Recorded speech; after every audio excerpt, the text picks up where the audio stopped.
Lokati here. Today we're going to be going over Last Lament Lich. This is a build that was popular towards the end of the season in 0.2, and I've seen a couple people talking about it recently, and a content creator, Soza, made a video on it. And so I wanted to put together a more budget version of the build because it looks like most of the people are using rage stacking with Berserk because low life Lich is immune to the life loss from Berserk, which is a phenomenal setup and very, very strong damage. But the gloves themselves are a 30 div entry, and I wanted to keep this guy under 10 div. So this is what we've done. Let's put this together and get some mapping going. This 30% deli map on a boss map. Let's see how our guy does. We're still only 90, so we have a lot of levels to go. We're somewhere between 6 and 10 div investment on it right now. But he's playing very well.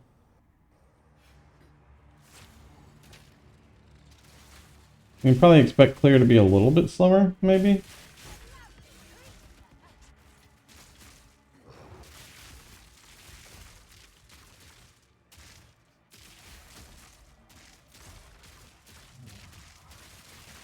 Omniphobia.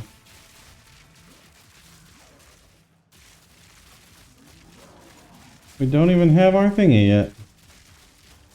Peace, Omni. It was nice knowing you. Would have liked to have had Requiem for that, but he wasn't up yet. Tanky rares, remember you can always hit him with a bow for a 68% shock. And so that is a huge boost to your damage. We don't have any other increased damage taken by enemies, so 68% shock is 68% more damage. Definitely something to take into consideration. We are running the belt that allows our life flasks to be used as energy shield recovery, which is really good because energy shield recharge is slow and just doesn't kick in all that much whenever there are a lot of environment damages. Like burning ground, things like that can really interrupt your ES recharge, annoyingly so, even when you're only taking small damage. So the belt is really solid.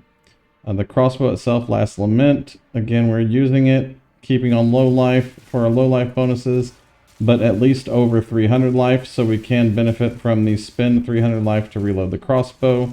That way we have unlimited ammunition for our crossbow.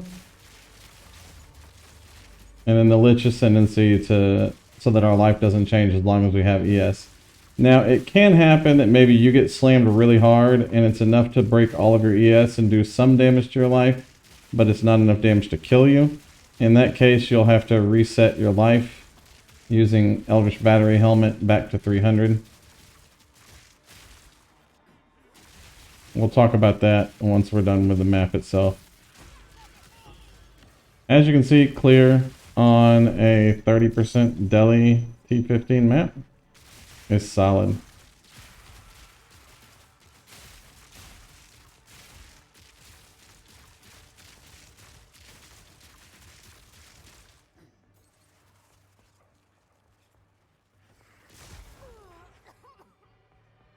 I tripped over the wall. Careful with them walls, guys. Don't sprint to the walls. We do have most of our move speed when we are attacking. We do not have 100% reduction in movement speed penalty, but we're close.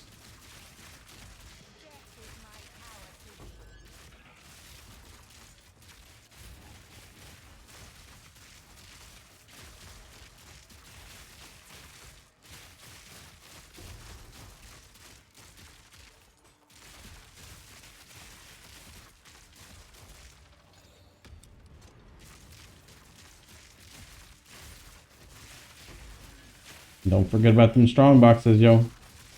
Research strong boxes are money.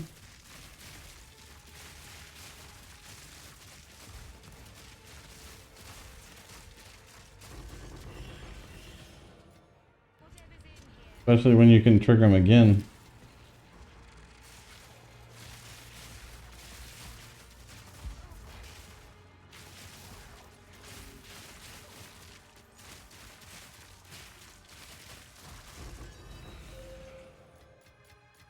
And a Divine Orb.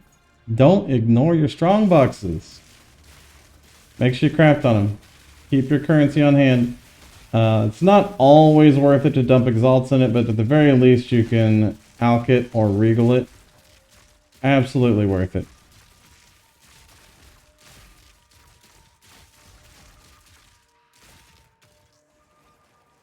We'll do that at Abyssal Depths after the boss.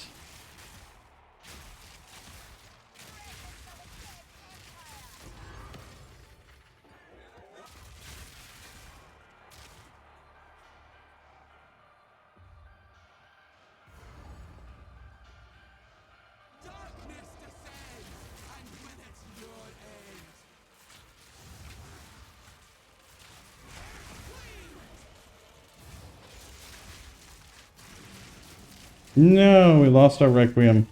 It bugs out sometimes, I don't know why. I think if you get stunned during the Requiem, you lose the Requiem. Just keep your shock up and then shock blast rounds the boss.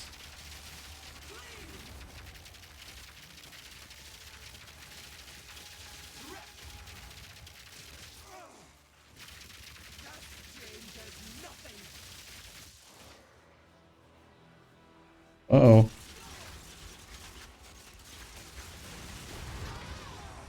Boss dead. Alright, while we're here, let's go ahead and do the Abyssal Depths so that we can see how the build performs in the Abyss.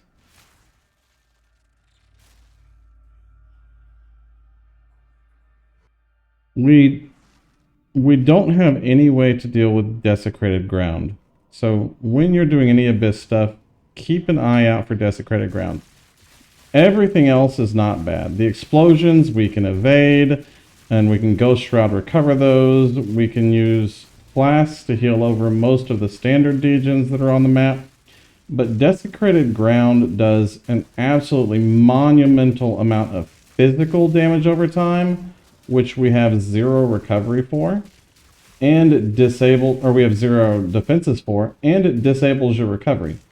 And disabled recovery is really bad because we have no defense against the desecrated ground, and then we have no way to recover it with our flask, and the end result is desecrated ground equal dead lich. So outside of that, most of the rest of the stuff you can just tank and use a life flask to recover on.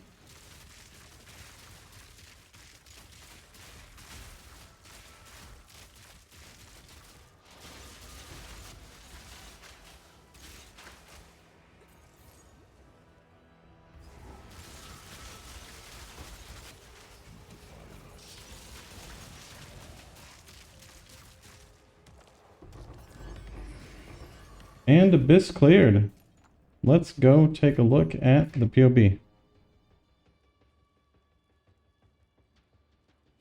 Alright. P4 Xesht.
He was a Tanky boy.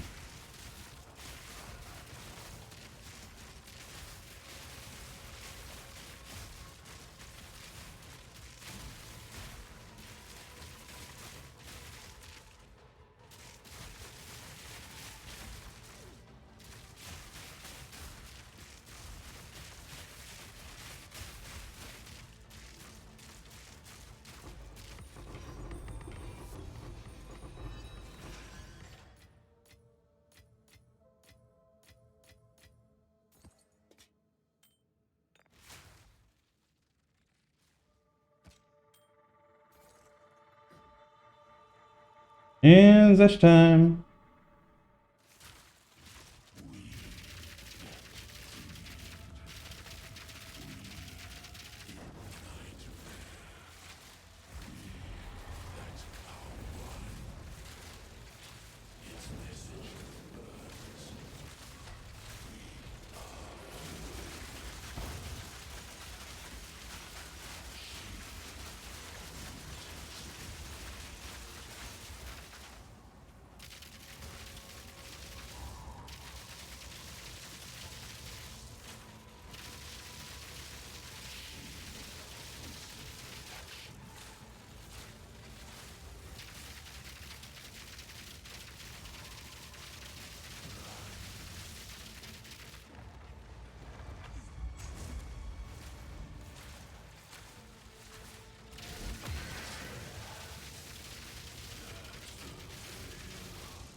Very nice.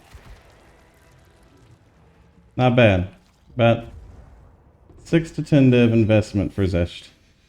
Alright, so for the build, as we said, sometimes you will have to be on low life.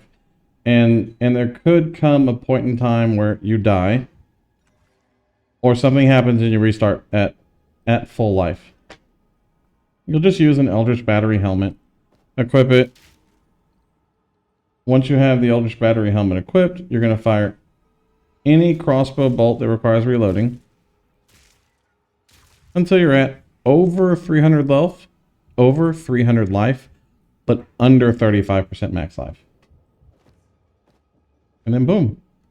And then you can quickly see like 1541 times 0.35 is 539. We're under 35% max life, so we're low life. We're over 300 life, so we're good.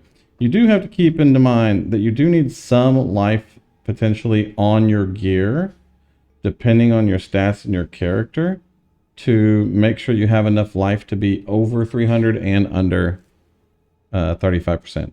So do be aware of that. Like if you don't have enough strength, or you have an item that reduces your maximum life, or you've done something else to your character that you don't have that life, you do need to have enough life so that you can be under 35%, but over 300. So for the POB, we're going to go over items, skills, and then passive tree.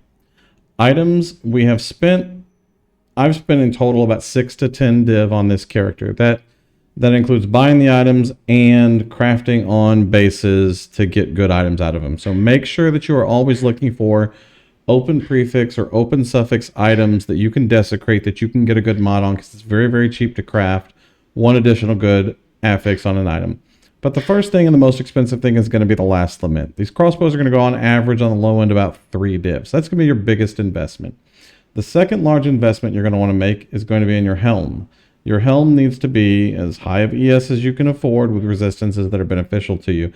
So like on a low budget, I would spend 3 on the crossbow, 1 on the helm, 1 on the body armor. Again, we made the helm by getting an open prefix helm and desecrating it. We made the body armor by getting an open prefix armor and desecrating it.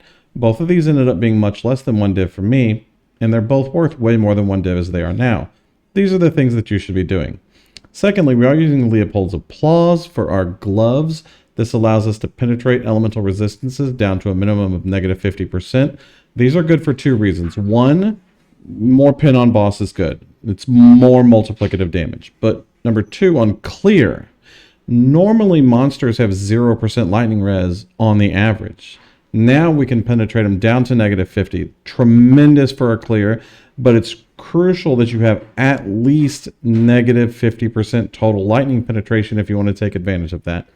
Next, we're going down to boots. Boots need to have 100% effect of socketed items in them. That's really the only thing that's important on the boots. Outside of that, you just want move speed and evasion rating. On these boots, you are also going to want to socket in reduced movement speed penalty from skills while moving and 20% and increased movement speed while on low life. And then the boots double those. Very, very strong mod for your boots. For our amulet, you're going to want not spell damage. Ideally, you would get percent ES, percent evasion, plus to all projectile skills, a little bit of resistances, and a little bit of rarity. This amulet had spell damage on it instead of percent ES. This was just a cheap amulet because I was working with a budget. Rings, you're going to want flat fizz, flat lightning, maybe life if you need it. Evasion rating is always good. Resistances, and then leech. On the other ring, same thing. Flat fizz would be ideal. Flat lightning, resistances, evasion, and some leech. You want mana leech and life leech both, ideally. Well, actually, we don't need life leech anymore, so ignore that. You don't need life leech at all, but mana leech is good. We actually don't need life leech anymore. We were doing something previous with this. For our belt, we are running Chevron's Satchel. This allows us to use life recovery from Blast or Energy Shield. Like, you don't have to have this belt. It's dirt cheap, and you can run an Ingenuity or something like that if your ES is just godly and you don't have any issues. But typically in mapping, there's so many like Burning Ground and AoE Splash, and things are going to interrupt your ES recharge, and you have 0 recovery for ES outside of recharge. And so Chevron's Satchel solves that and allows us to use a flask. Now the flask, you want either increased life recovered, removes life from mana when used, or increased life recovery on low life. Outside of that, you just want charges per second. Mana flask we don't actually need, we don't use. I'm using a freeze charm and a stun charm because those suck. You could use any charms that you would like to. An onslaught charm is good, or a stag or a wolf charm is good. Both of those are nice. For your jewels, I'll include a jewel search below. For the jewels, you want attack speed with crossbows, attack damage, elemental damage, lightning damage, projectile damage, attack damage with crossbows. There's just like 12 different mods that are all good. Just dump a weighted search in there and take the cheapest jewels you can find that have the most mods, preferably again with an empty affix so that you can desecrate it. Like this one we got, I think it was 1 exalted orb for an 8% attack or 4% attack speed, 6% LA damage, 3% attack speed with crossbows. And then we desecrated it for 13% attack damage, and now we have that socketed on our Lich tree, and it doubles all those. Phenomenal jewel. The jewels in this build doubled our damage compared to what we were doing before. So make sure you are making a solid investment in your jewels and you're getting the right jewels for your build. We did take advantage of damage penetrates lightning resistance on the jewels to get to the minus 50% minimum. So that is important. And then once you get beyond that, you're just scaling your boss DPS. So that, now you have a lot of choices for your anoint. However, I've chosen this one because it is absolute insanity for the build. This is 120% evasion when we're on low life. For my build personally, this was a total of about 6k evasion, and so it is incredibly strong. You can choose damage or some other survivability note if you'd like to, but I would highly recommend you going with Defiance. Yes. So that's how we're going to get all of our items set up here for our skills. We're not done with our skills, and so the POB could change. I'm still working on it. Compose Requiem, we're running Execute, Concara, Elemental Armament, and Rapid Attacks for emergency reload. Running Efficiency, Prolonged Duration, and Cooldown Recovery. Herald of Thunder, running Execute, Elemental Focus, Lightning Attunement, and Elemental Armament. Wind Dancer, running Knockback, Maim, Pen, Blind. Ghost Dance, we're running Compressed Duration. Shock Burst Rounds, we're running Rapid Attacks, Conk, Execute, Deliberation, and LE Focus.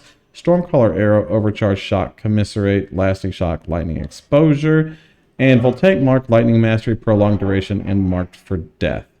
Galvanic Shards is primarily your clear, so we do have Fork and Innervate in here, and then Execute 3, Deliberation, and Lightning Pin as well. This Lightning Pin, we're now below -50, so we should probably swap that out for a different support that is beneficial to us. Honestly, Ambrosia would be ideal.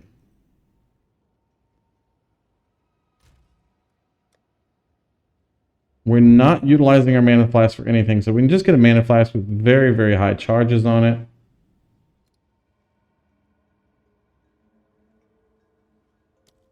And Ambrosia would be a metric ton of extra damage from that. And so we'll go ahead and socket in Ambrosia instead of Lightning Pin into our Galvanic Shards here and dump our Lightning Pin back in. And that will be the best choice for us on a support for Galvanic Shards right now. For our ascendancies, on a Lich, we are going to go Necromantic Conduit so that we have additional 30% of all damage as chaos damage. We're going Soulless Form into Eternal Life. This is what allows us to keep our life locked at low life for the build. And then finally, we're going to come down here and take Crystalline Phylactery so that we can put a very good jewel in there and double all of its effects. Now, you don't really have any choices on this tree other than Necromantic Conduit. You could not run this, but there's not really another good option. Rupture the Soul gives us Clear, which we don't need.